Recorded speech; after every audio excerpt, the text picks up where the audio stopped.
Hello! Today I will show you how to activate keyboard Clipboard on CMF Phone Pro 2.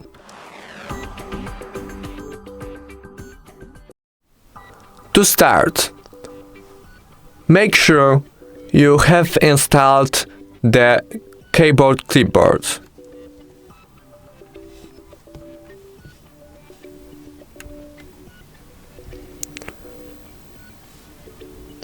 Then go to the settings,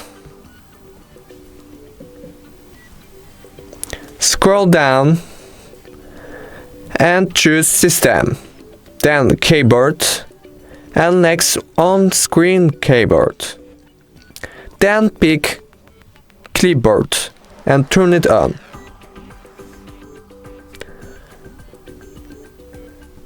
The keyboard Clipboard is activated.